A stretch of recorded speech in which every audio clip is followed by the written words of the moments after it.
All stories shared on the Revenge Flame channel are submitted by our subscribers or created by us, inspired by real-life events we have experienced or witnessed. We upload new stories every day for your entertainment. We hope you enjoy them. Thank you. Roman Whittaker had always believed his marriage to Bella was bulletproof.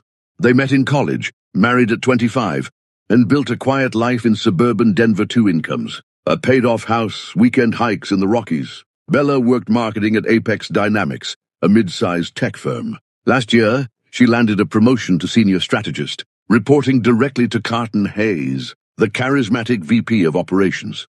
Carton was 42, divorced, always dressed sharp, and known for late-night strategy sessions. Bella started coming home later, phone face down on the counter, laughing at texts she wouldn't show. Roman chalked it up to stress. Then one Tuesday his phone rang at 3:17 p.m. Caller ID, Apex Dynamics Human Resources. Mr. Whittaker, this is Lisa from HR.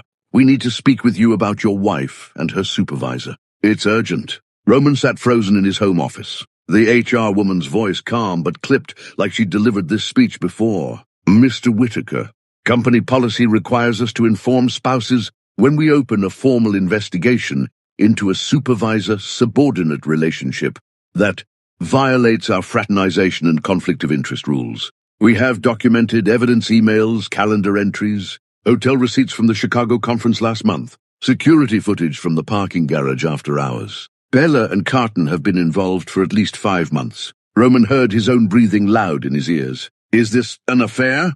He managed. Pause. We're not using that word in the letter we'll send. But yes, the behavior meets our definition of an inappropriate workplace relationship. They offered him a PDF summary for your records.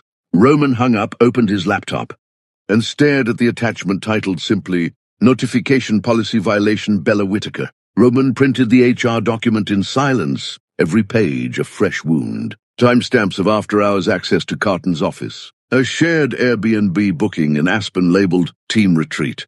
Photos from the company's internal Slack channel where Bella's hand rested too long on Carton's arm at the holiday party.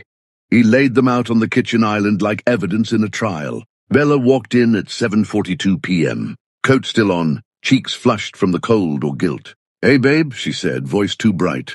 Roman didn't move. HR called today. Her smile froze. What? They sent proof. 5 months. Hotel receipts, footage. Bella's purse hit the floor.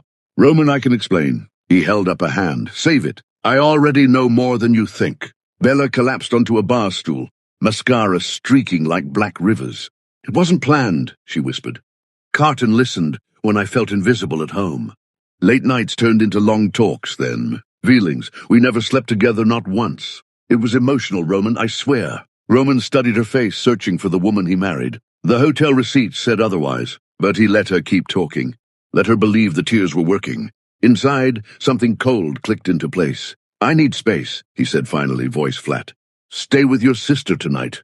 I'll call when I'm ready to talk. She nodded, grabbed her bag and left. Roman waited until the front door clicked shut, then opened his laptop and searched Carton Hayes plus divorce records plus Denver courts. The first hit, a bitter custody battle, allegations of emotional manipulation. He smiled for the first time in hours. Roman met Marissa Hayes at a quiet cafe off Pearl Street, snow dusting the windows. She was 40, sharp-eyed, carrying a leather folder thick with printouts. Carton's playbook hasn't changed, she said, sliding photos across the table. Carton at company events with different women, arms around waists. Late-night texts she'd screenshot years ago. He starts with mentorship, ends with them thinking they're special. Then he ghosts when they want more. Roman's jaw tightened. Bella's late nights, her sudden interest in career growth, the way she defended Carton like a shield, it all lined up. I'm not just angry, he told her. I'm done being collateral. Marissa nodded. I've kept records. If you want to take this to Apex's board, I'll back you. Roman took the folder. Let's make sure he never does this again. 3 weeks later, Apex Dynamics held its quarterly all-hands meeting in the downtown auditorium. Roman sat in the back row, baseball cap low, wearing a visitor badge Marissa had quietly arranged. Carton stood at the podium, all easy charisma, announcing record Q4 numbers and teasing a new leadership training program he'd personally champion.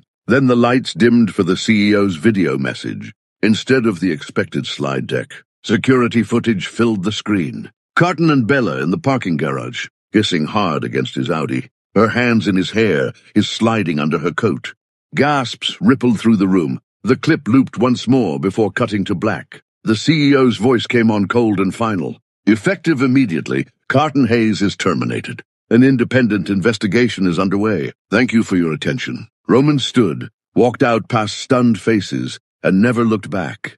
Roman stood, walked out past stunned faces, and never looked back. Bella's frantic text started that night. How could you? But he'd already changed his number. The twist she never saw. Roman hadn't sent the footage to the board. Marissa had. She'd been waiting 10 years for her moment, and Roman simply handed her the match.